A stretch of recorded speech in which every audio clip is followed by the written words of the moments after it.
This is my February missive, a little bit late, bearing in mind we're in March. And one of the things I wanted to talk about this month was the difference between the US and the UK in terms of our legal system. And one of the things that caused me to think about that was the conviction today of Alex Murdaugh in the US, a lawyer who had practiced there very successfully for a long while, accused of murdering both his wife and his son, and also of multi-million-pound fraud. And his having been convicted today, he went to prison, as I understand it, for life. And having watched very closely that trial, I found myself thinking about the American legal system and whether or not it is fairer or less fair than the UK system. For example, in the UK, things have moved on a lot from our common law roots. In the old days, for instance, a defendant's previous convictions were considered sacrosanct and a jury never heard about them. Now, as night follows day, in criminal trials, if a defendant has previous convictions, the prosecution make a bad character application, and the jury come to hear about them. And so there's been a divergence so far as US and UK jurisprudence is concerned. But our legal systems, both of them, are based upon the fact that we are a democracy. That caused me to think about democracy itself. Judges in this country are appointed for life. Unless you do something wrong, or you do something that merits your being struck off, as it were, from the bench, you have a job for life. But it occurred to me that the judge in Mr. Murdaugh's trial, indeed the judges in state and local courts throughout the US, they're elected, and so they're appointed by an electorate, and therefore if they are to secure re-election, I assume that they have to meet a particular agenda, and that's something that grates with me slightly. So far as the US Supreme Court is concerned, I remember thinking shortly after Roe versus Wade and the right to abortion issue was very publicly something of a scandal in the US. It occurred to me that so far as the US Supreme Court is concerned, although they are appointed for life, they are appointed in circumstances where it's so partisan that their ratification in and of itself is unashamedly either Republican or Democrat.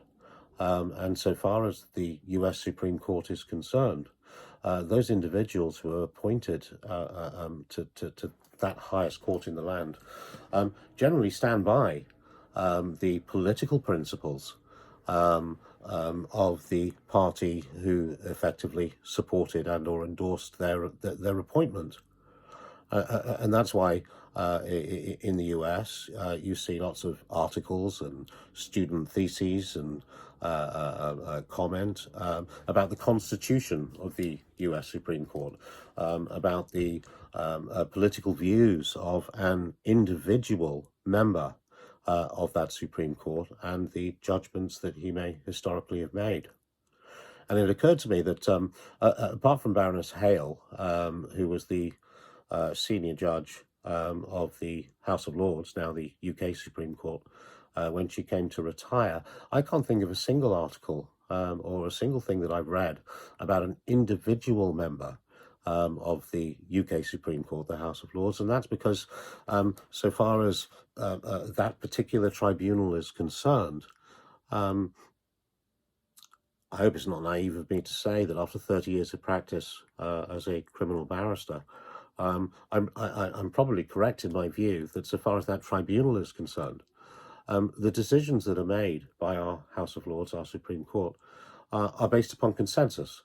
They're based upon the views of a homogenous group, the individuals of which, of course, are independent of one another. We sometimes have majority decisions and dissenting opinions. But the individual members of our Supreme Court never come up for consideration, are never discussed in postdoctoral lectures, either at Cambridge or at Oxford or any other institution of learning, and that's because our House of Lords, our Supreme Court, is a single whole. The position is entirely different, of course, in the US, and that's something that's caused me to consider whether or not there are concerns so far as the US legal system is concerned. And that's particularly so as a result of decisions recently that have been made by both US courts and US juries.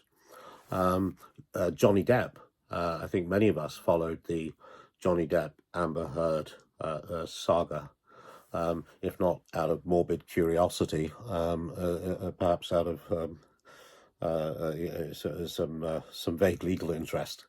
But it was a really interesting case because in the UK a decision was made adverse to Johnny Depp and in favour of Amber Heard, and yet in the US where a jury rather than a judge alone decided the case, that jury decided in favour of Johnny Depp, even in circumstances where Amber Heard's lawyers were permitted to put before that jury the fact that a UK court of law had already considered effectively pretty much the same issues and had come to a determination in her favour.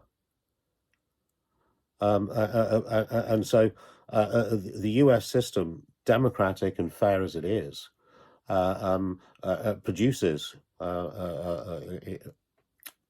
on occasion anomalies. And I think whether or not you are a huge fan of Johnny Depp, as I am as an actor, or whether or not you are, for one reason or another, somebody who harbours negative views about Amber Heard, one way or another, if you had considered that case with any degree of detail, I suspect an objective view may have been that her case was made out. The O.J. Simpson case is another example of a conclusion to a court proceedings, a jury's verdict that was, I guess, in some circumstances, shocking to the world. If the glove fits, you've got to acquit, as Johnny Cochran so famously said. But it's easy to denigrate the U.S. system on the basis of these anomalies. But in actual fact, I think far more nuanced thinking is required so far as our relative systems are concerned. The US, unlike the UK, have been acutely concerned to protect the rights of those accused of crime, acutely concerned to ensure fairness so far as their procedural regulations are concerned and the conduct of their criminal business in criminal courts are concerned. And I'm afraid, as a barrister in the UK, I cannot say the same about our criminal justice system. There are many concerns that I have currently about the prospects of an innocent defendant wrongly accused of crime who ends up in a trial in the criminal courts. And bearing in mind the burden and standard of proof is such that the burden is on the prosecution and they have to prove their case beyond reasonable doubt. As a barrister, even practicing as long as I have, for some 30 years, one would hope to think there would never be an occasion where I walk away from court thinking, I genuinely have a concern about whether or not an innocent man is being convicted. And I had that experience recently for the first time in my 30 years of practice. I was representing an individual accused of rape, and as I walked away from court, having lost that case, I harboured then and still have now very serious concerns about whether or not that individual should properly be convicted, and it's caused me sleepless nights thinking about whether or not I could have done anything differently. And so there we have the difference between our systems one way or another between the US and the UK. And I have to say that so far as the US is concerned, although their absolute dogmatic and unremitting observance so far as democracy is concerned, and their absolute concern for the rights of a defendant is concerned, although that may produce anomalies one way or another. What I suspect is that when these things come out in the wash and in the fullness of time, there will be an appreciation that the American system is purer, is better, is fairer, and is more just than the system in the UK. Certainly, in terms of considering, where things are going, so far as the UK is concerned, things are moving in a direction that I find, frankly, quite concerning. The jury's out, as it were. I can't say which system, one way or another, is better or worse. All I can say is that, in terms of my own personal experience, it is becoming harder and harder to practice as a defense barrister in circumstances where I am always, as it were, on the back foot, one way or another. Because the tides of change, the winds are effectively blowing against defendants one way or another, not only in terms of the rights of individual defendants themselves, but as those who follow my ramblings may well know, just in terms of quality of representation. The bar is still critically underfunded. There are courts that are in such a state of disrepair that it's almost laughable. I mean, in any other industry, the circumstances in which barristers practice in some courts, in any other industry, that would be considered a breach of health and safety. But as barristers, we soldier on. And I'm proud of the professionalism and the dedication that my colleagues have in terms of their commitment to the criminal justice system is concerned. And I just very much hope that one way or another things will soon change. As barristers in this country, we're not in it for the money. It's a vocation. As I've said, I think in many previous missives, there are three callings. You're called to the bar, you're called to be a priest if you get that calling, and when you take your Hippocratic oath as a doctor, you get a calling to medicine.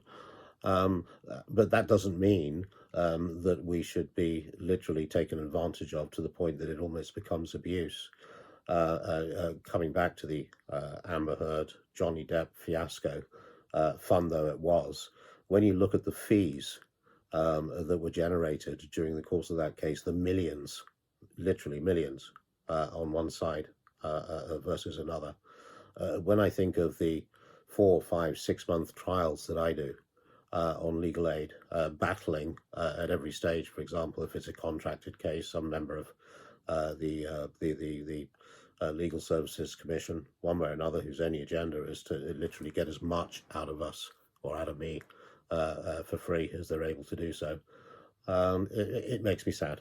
It makes me sad because as I walk up Middle Temple Lane and I look at those cobblestones and think of the famous people that have trod those same footsteps before me, I just hope that so far as my profession is concerned, so far as the bar is concerned, that in terms of the pendulum, which has swung clearly one way adversely to the bar, that within my lifetime at least that it swings the other way. Anyway, that's a personal that's a personal political message, I suppose.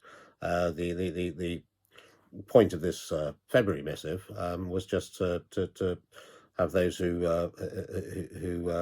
see this this clip to consider comparatively, one way or another, the question of whether or not the US are moving in the right direction or whether we are. Anyway, I hope you're all getting through these worst months of winter. Spring is just round the corner, and I hope you're all well. Bye for now.